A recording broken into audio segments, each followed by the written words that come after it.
Good morning, students. Today we will be doing the last part of the chapter heat. Before that, we have done conduction. What is conduction? Conduction in which the transfer of heat takes place from the hotter part of the material to the colder part from a hot material to a cold material in contact. When two hot bodies are there, they transfer their heat from the hotter part towards the cold part. Then we have done convection. What was convection? Convection is the transfer of heat from the hotter part of a liquid or gas to its cold part by movement of liquid or gas by itself.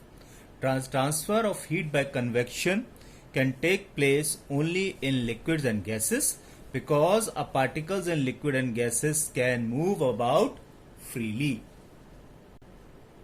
Now we will see how does the transfer of heat takes place in radiation.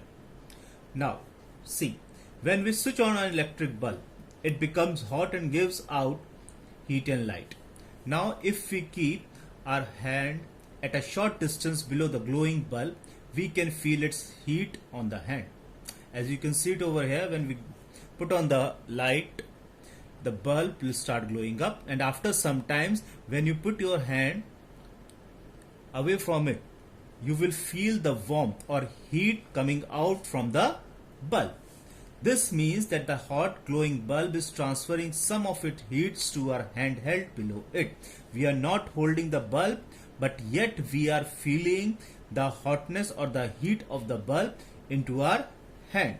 The hot electric bulb cannot transfer its heats to our hand by conduction. As we are not holding the bulb, that means the transfer of heat is not coming to us by conduction, because in conduction two objects, hot and the cold body, should be in contact.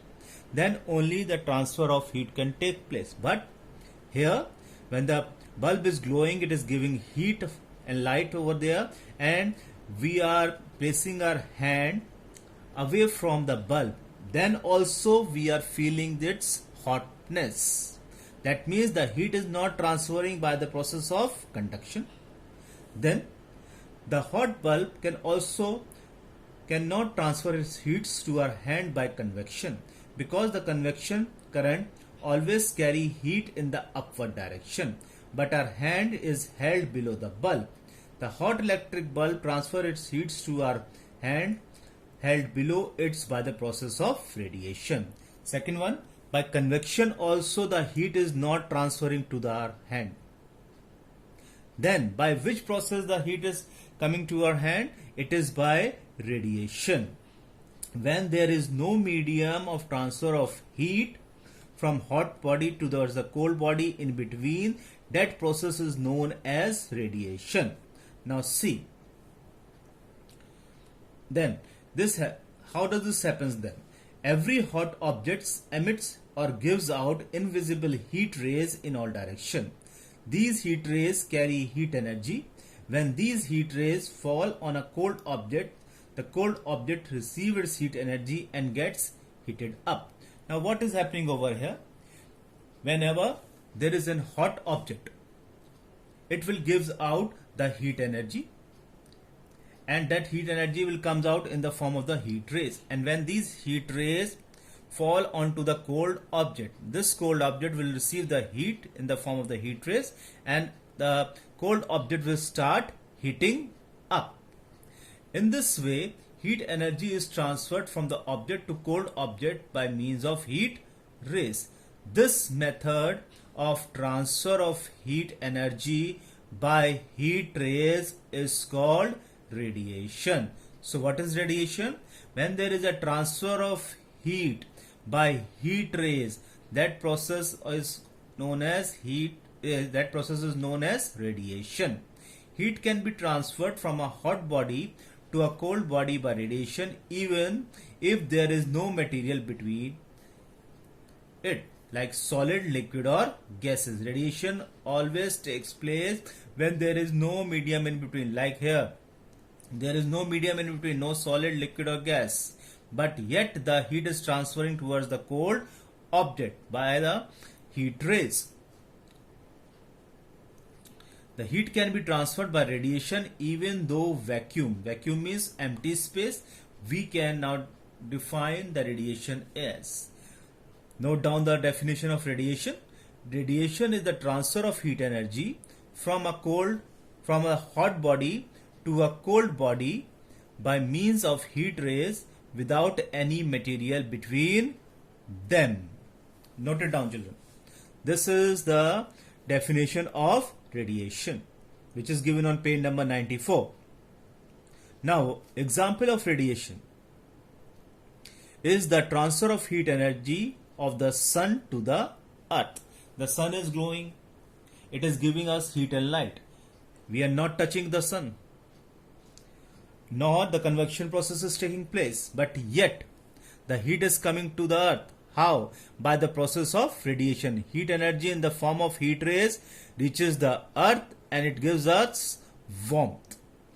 And everything on earth gets heated up. So by this process, the heat of the sun reaches to the earth. Now see, the sun is an extremely hot object. The sun emits heat radiations or heat rays in all directions. But sun and the earth at a very high speed and reaches onto the earth. When the sun radiation falls on the earth and its objects, they will receive heat energy and gets heated up. Thus, the sun heat reaches us to the earth by the process of radiation. I had explained it just now. The invisible heat rays which transfer heat by radiation are called infrared rays. Underline it, infrared rays.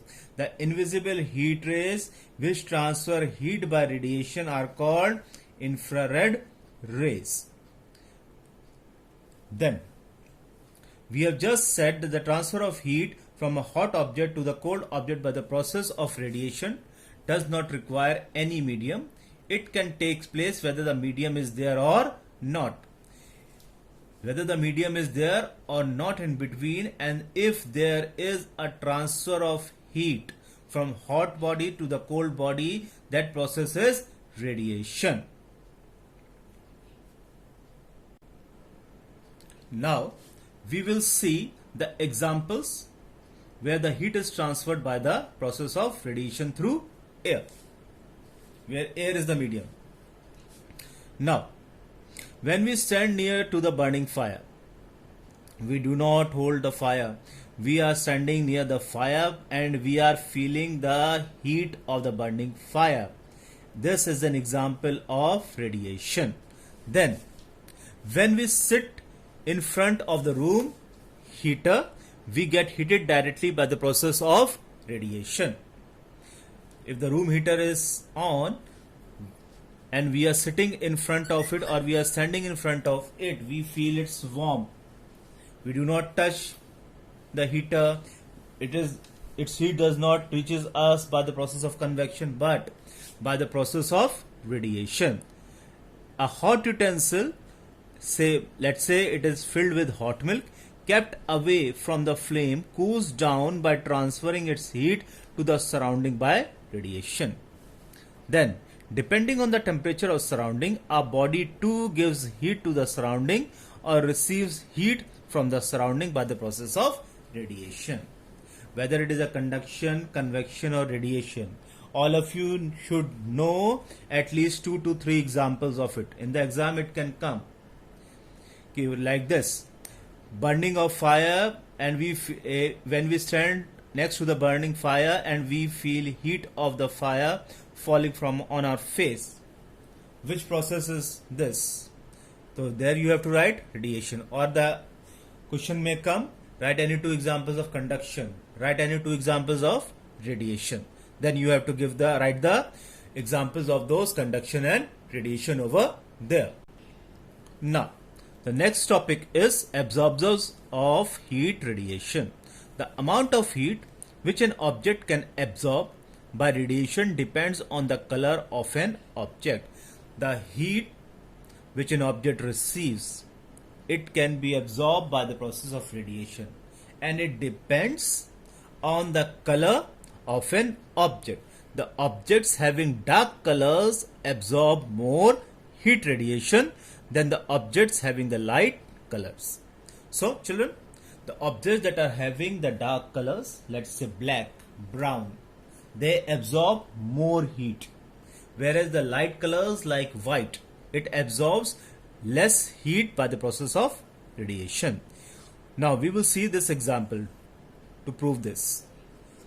We have taken two containers, and in both the containers the water is there, and this container is black colored and this is white in color, and in both of them water is there. Then we have placed a thermometer and we have placed both the containers in the sun. After some time, what we will see, the temperature of the black tin thermometer rises much more than the white one tin. So with this example we can prove that the dark colors can absorb more heat than the light color one. Now, emitters of heat radiations. The amount of heat which a hot object can emit means give out, by radiation also depends on the color of an object. The hot object having dark colors emit more heat radiations than the hot objects having light colors. So, the heat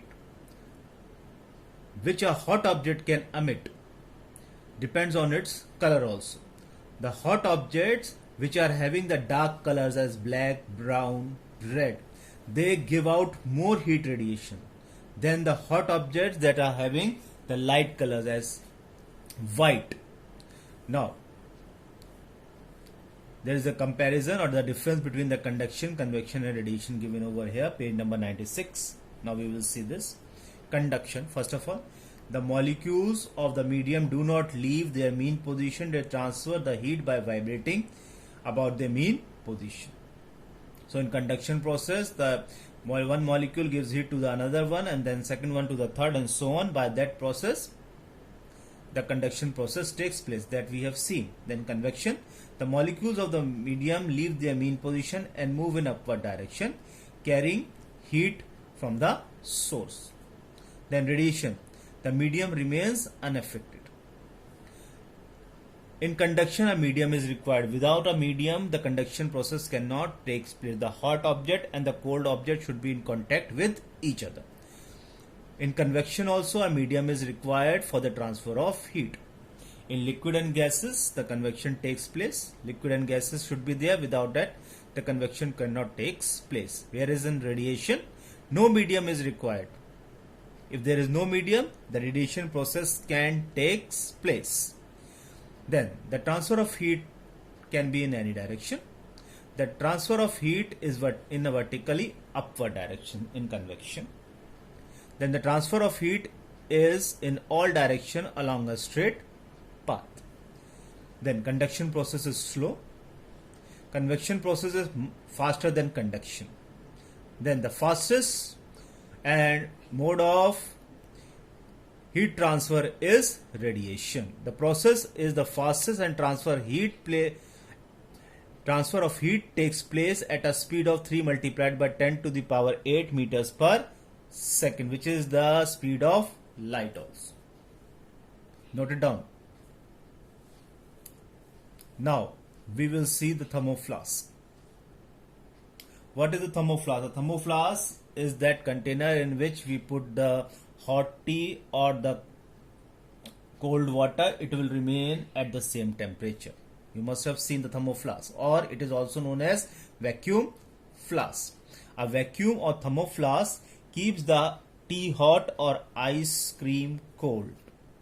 It is achieved by minimizing the loss of heat by conduction, convection and radiation.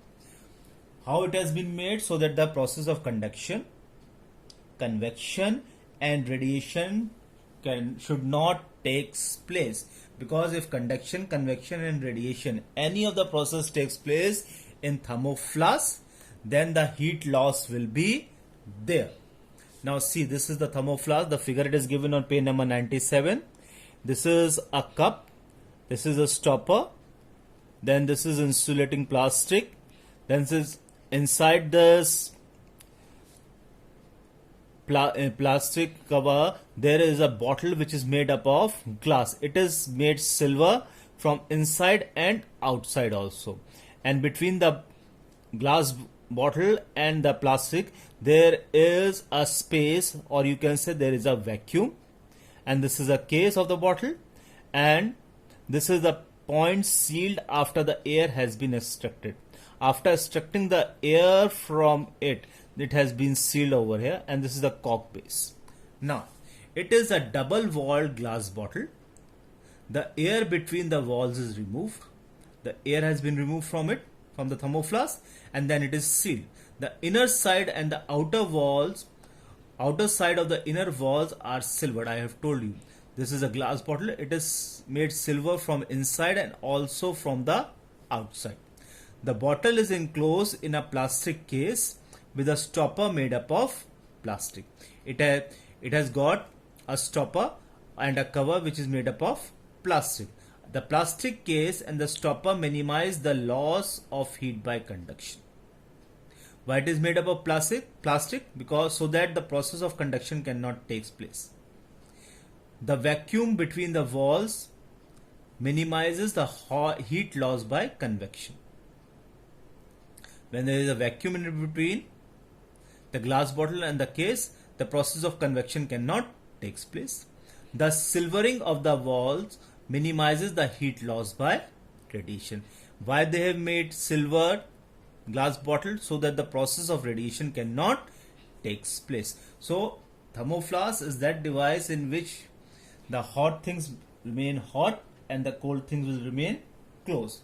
And in this, the process of conduction, convection and radiation cannot take place. That's why our things will remain at the same temperature as we pour into it. So we have completed our chapter of heat. This is the final part of the chapter of heat. Now in the next class we will be discussing the exercises. So fill up the exercises and we will discuss it in the next period.